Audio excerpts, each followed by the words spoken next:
সুপ্রিয় শিক্ষার্থী, আজকে আমরা এই যে আমাদের হিসাব বিজ্ঞানের হচ্ছে নবম দশম শ্রেণীর হিসাব বিজ্ঞানের এই যে এখানে অধ্যায় ৬, এই যে আমার এখানে জাভাদার অধ্যায় হতে করবো উদাহরণ নাম্বার ১।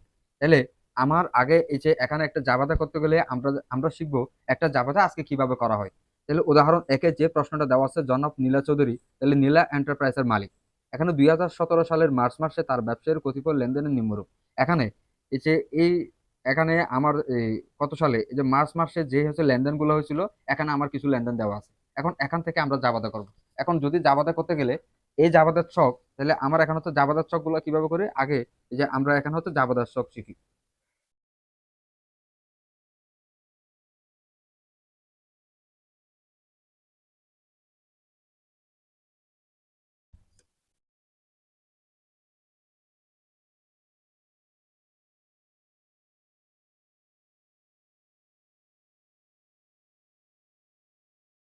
আচ্ছা, এখন আমার এখানে জাবাদার ছক হলো কয়টা? ৫টা। একটা, দুইটা, তিনটা, চারটা, 5টা। এখন এই একটা জাবাদার ছক গুলো আমরা কিভাবে করব? তাহলে প্রথম এই যে এখানে প্রথম যে চক, এই চকের নাম হবে তারিখ। প্রথম আমাদের যে চকটা দেওয়া আছে, এই চকের নামটা আমরা কি দিলাম? এই যে এখানে তারিখ। এখন এরপরেটা যে এই কলামটা আমরা এখানে বিবরণও দিতে পারি, অথবা যে আমরা দিতে পারি হিসাবের নাম। এখন আমরা দিলাম হিসাবের নাম ও ব্যাখ্যা, অথবা শুধুমাত্র হিসাবের নাম, হিসাবের হিসাবের নাম, অথবা দিয়ে দিতে পারি বিবরণ। আমরা এখান থেকে যে কোনো একটা দিব। এরপরে এখানে হবে কোতিয়ান পৃষ্ঠা, এখানে কোতিয়ান পৃষ্ঠা। আর এখানে ডেবিট টাকা আর একটা ক্রেডিট টাকা, ডেবিট টাকা আর আরেকটা এই যে ক্রেডিট টাকা। এখন আমাকে আগে এখানে প্রশ্ন কি করতে বলছে? প্রশ্নে বলছে এই যে এখানে জনাব নীলা এন্টারপ্রাইজ, তাহলে নীলা এন্টারপ্রাইজের মালিক। তাহলে এখানে আগে প্রতিষ্ঠানের নাম লিখতে হবে নীলা এন্টারপ্রাইজ। আমরা এখানে লিখলাম নীলা এন্টারপ্রাইজ। নীলা এন্টারপ্রাইজ এর লিখলাম সাধারণ জাবাদা, সাধারণ সাধারণ জাবাদা। এখন এখন আমার এখানে এখানে আগে হচ্ছে প্রথমটা, তাহলে আমরা এটা কত সালের করতেছি? হচ্ছে ২০১৭ সালের মার্চ। এখানে আমরা হচ্ছে তারিখের কলমে লিখলাম ২০১৭ ইংরেজি। এরপরে এই যে এখানে মার্চ ১, এই যে এখানে এখানে আমরা হচ্ছে তারিখের কলমে লিখলাম মার্চ ১। তাহলে এখানে প্রথমে দেওয়া আছে পণ্য ক্রয়, এখানে ৯,০০০ টাকা। এখন এই যে এখানে ক্রয় শব্দটা আছে, ক্রয় যদি থাকে, ক্রয় আমরা সবসময় ডেবিট করব। তাহলে এখানে লিখলাম ক্রয় হিসাব ডেবিট, ক্রয় হিসাব যে ডেবিট। এখন আমরা যখন জাবাদার চক করব, একটা কথা মাথায় রাখতে হবে, জাবাদার চক গুলো আমরা করবো কিন্তু পেন্সিল দিয়ে। এখন এই যে এখানে পণ্য ক্রয় করা হলো ৯,০০০ টাকা, এখন ক্রয় হিসাব এই যে এখানে আমি ডেবিট করলাম ৯,০০০। এখন আমি যেহেতু এই পণ্যগুলো কিনছি, যেহেতু আমার কাছ থেকে নগদ টাকা চলে গেছে, তাহলে এখানে আমরা লিখতে পারি নগদান হিসাব ক্রেডিট, যে নগদান হিসাব ক্রেডিট, নগদান হিসাব এই যে এখানে ক্রেডিট, যে ক্রেডিট কলাম হচ্ছে ৯,০০০ টাকা। আরেকটা কথা, এখানে এই যে আমরা এখানে এই যেটা করলাম ১ তারিখের, তাহলে এখানে একটা ছোট করে একটা কারণ লিখতে হয়। তাহলে কারণটা আমরা এখানে লিখতে পারি হচ্ছে নগদে পণ্য ক্রয় করা হলো দিয়ে, যে তখন আমরা এটাকে এভাবে করে ১ তারিখের হিসাবটা ক্লোজ করলাম। এরপরে এরপরে দেওয়া আছে মার্চের ২, এই যে এখানে আসবাবপত্র ক্রয়, এখানে ১২,০০০ টাকা।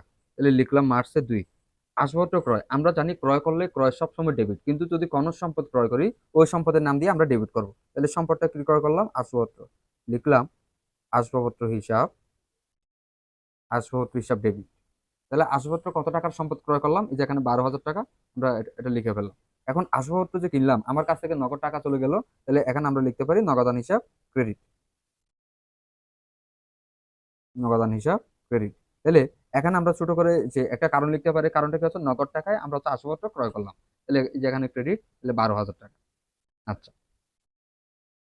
এরপরে এরপরে কত দেওয়া আছে? বাহারের নিকট বিক্রয় ১৫,০০০ টাকা। এখন আমরা জানি বিক্রয় শব্দটা থাকলে, এখন এই যে আমার এখানে প্রশ্ন নাম্বার ৩ দেওয়া আছে বাহারের নিকট বিক্রয়, এখানে ১৫,০০০ টাকা। এখন ক্রয় বা বিক্রয়ের বেলায় যদি কোনো ব্যক্তির নাম বা প্রতিষ্ঠানের নাম উল্লেখ থাকে, তখন আমরা এটা ধরে নেবো এটা বাকিতে লেনদেন।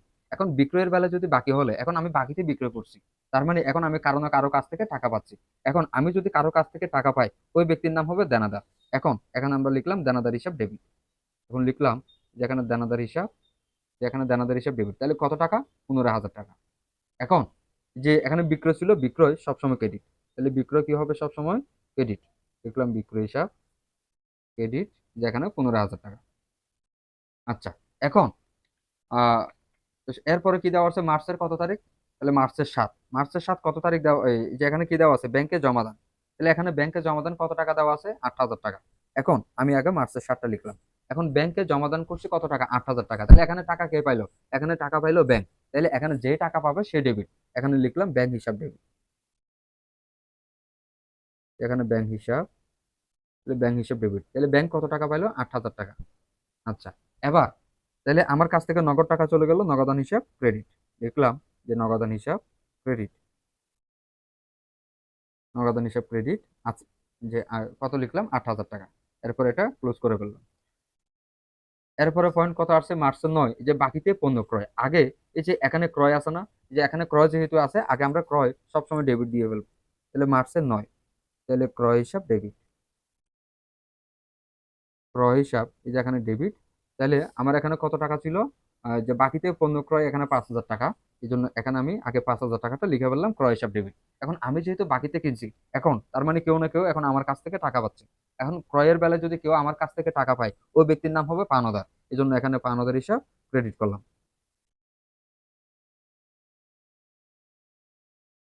পাওনাদার হিসাব ক্রেডিট, এই যে এখানে 5,000 টাকা। এটা আমরা ক্লোজ করে ফেললাম। এখন এরপরে এরপরে কত দেওয়া আছে? এখানে 12 তারিখ। তাহলে 12 তারিখ কি দেওয়া আছে?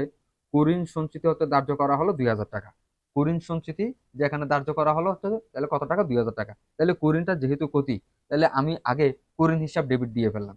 এই যে এখানে মার্চের 12 তারিখ, কুরিন হিসাব ডেবিট, কুরিন হিসাব ডেবিট। এই যে এখানে 12,000 টাকা। এখন কুরিন সঞ্চিতি যেহেতু একেবারে ধার্য করা হলো, তাহলে এখন লিখলাম যে কুরিন সঞ্চিতি হিসাব, কুরিন সঞ্চিতি হিসাব ক্রেডিট। এখানে কত টাকা? দেখলাম 12,000 টাকা।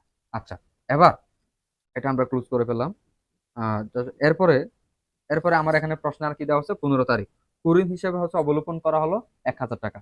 এখন কুরিন হিসাবে যদি অবলোপন করি, এখন কুরিনটা কার থেকে অবলোপন করবো? দেনাদার থেকে। তাহলে কুরিন সঞ্চিতি, এরপরে 15 তারিখ লিখলাম কুরিন সঞ্চিতি হিসাব, কুরিন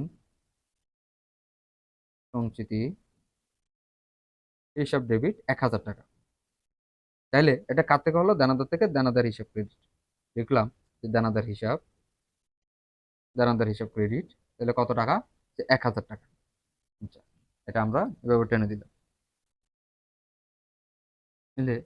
এরপরে আমার এখানে প্রশ্ন আর কি দেওয়া আছে? যে এখানে এখানে মনিহারি দ্রব্যাদি ক্রয়। তাহলে ক্রয় থাকলে আমরা সব সময় ডেবিট করি, কিন্তু যদি কোনো সম্পদ ক্রয় করি, ওই সম্পদের নাম দিয়ে আমরা ডেবিট করবো। এখানে সম্পদটা কি? মনিহারি। এখন লিখলাম যে মনিহারি হিসাব ডেবিট। এটা কত তারিখ? 18 তারিখ। লিখলাম 18 তারিখ, মনিহারি হিসাব ডেবিট, মনিহারি হিসাব, মনিহারি হিসাব ডেবিট।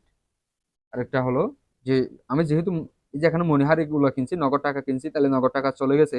এই জন্য নগদান হিসাব আমরা এখানে ক্রেডিট করলাম। নগদান হিসাব এই যে এখানে ক্রেডিট করলাম। কত টাকা ছিল? 1,000 টাকা। আমরা 1,000 টাকাটা ডেবিট দিকেও লিখলাম, ক্রেডিট দিকেও আমরা লিখে ফেললাম।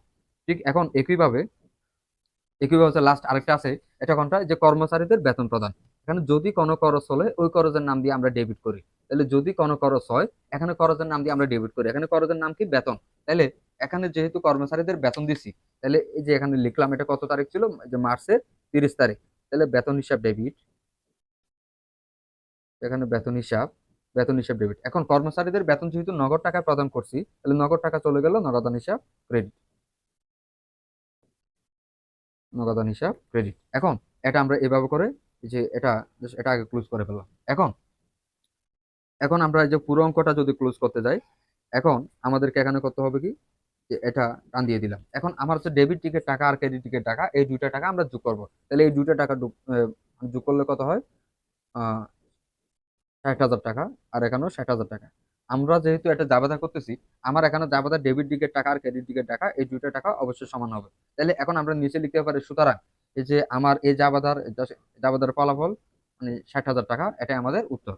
এভাবে করে আমরা খুব সহজে আমরা একটা সাধারণ জাবেদা করতে পারি।